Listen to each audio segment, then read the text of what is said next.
देवसोनी एकादशी श्री हनुमान जी महाराज उनसे विनती करने के लिए पधारते। 33 कोटि देवता, भगवान विष्णु जब शयन से उठते हैं, देवसोनी एकादशी को जब भगवान उठेंगे, नेत्र खोलेंगे, तो प्रथम दर्शन भगवान विष्णु श्रीमद् भागवत कथा, स्कंद पुराण, पद्म पुराण, अग्नि पुराण, जितने भी पुराण उठाना चाहे सारी पुराणों को उठाकर देखना कि प्रथम वर्णन आपको मिलेगा कार्तिक महत्तम का, कि भगवान नारायण सर्वप्रथम जब नेत्र खोलते हैं अपनी देव सोनी एकादशी से सोकर देव उठनी एकादशी पर जब उठते हैं, तो भगवान नेत्र खोलकर सबसे पहले किसका दर्शन करते हैं? किसका दर्शन? स्कंद पुराण कहती है, विष्णु पुराण कहती है कि भगवान नारायण जब नेत्र खोलते हैं तो खुद की अर्धांगिनी लक्ष्मी देवी महाराज, ब्रह्मा आदि देवता सब खड़े, पर भगवान नेत्र नहीं खोलते। कब तक? जब भगवान शंकर अपने ही मुख से भगवान श्री हरि का गुणगान नहीं गाते, डमरू का नाद। आंवला नवमी का आप लोग साधना करते होंगे।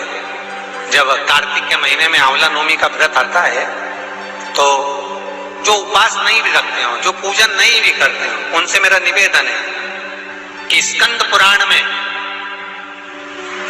कार्तिकेय के पावन चरित्र में स्कंद पुराण में स्पष्ट किया गया, और कल्याण का कार्तिक खंड पढ़िएगा, कभी योग लगे तो गीता प्रेस गोरखपुर का कार्तिक खंड पढ़िए।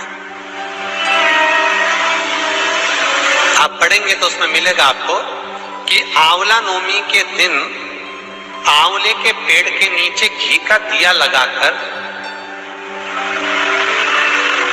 मध्याह्न से पहले, दोपहर के 12 बजे से पहले आंवले के पेड़ के नीचे आंवला नवमी के दिन कार्तिक के महीने में स्कंद पुराण कहती है, जो घी का दिया लगाकर पूजन कर कर अपना पल्लू पसार कर आंवले के वृक्ष की डाली में से उस पे लगी हुई थोड़ी सी छाल को अपने अंगूठे और चीटी उंगली से अपने पल्लू में गिराकर ले जाकर लाल कपड़े में हल्दी के साथ अपनी तिजोरी में, अलमारी में रख लेता है।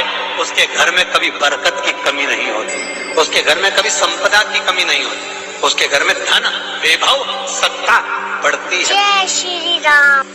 बढ़ती है। आंवला नवमी की कथा में एक प्रसंग आता है। आंवला नवमी का पूजन आपको करना आता है, व्रत करने वाली माताएं व्रत करती है, आंवले के पेड़ के नीचे जाकर पूजन करना, भोजन करना, आंवले का वृक्ष की छाया में बैठना,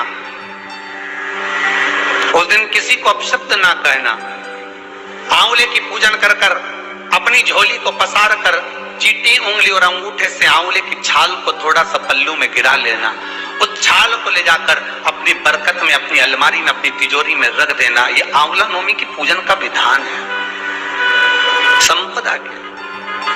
एक बहुत अच्छा समय रात्रि के 9:15 का एक समय होता है, जिस व्यक्ति का रोग, बीमारी समाप्त नहीं हो रही हो, हॉस्पिटल में पड़ा हुआ है, कोई बहुत भारी बीमारी में ग्रसित है, छूट ही नहीं पा रहा, तो रात्रि को 9:15 पर किसी भी दिन शंकर भगवान के शिवलिंग का, जो तुम्हारे घर में शंकर जी विराजमान हो उसका, या शंकर जी के मंदिर में जाकर शंकर जी का थोड़ा सा जल, उसमें थोड़ा सा आंवला पड़ा हुआ, मतलब आंवले के पानी से शंकर का अभिषेक पूजन कर लीजिए।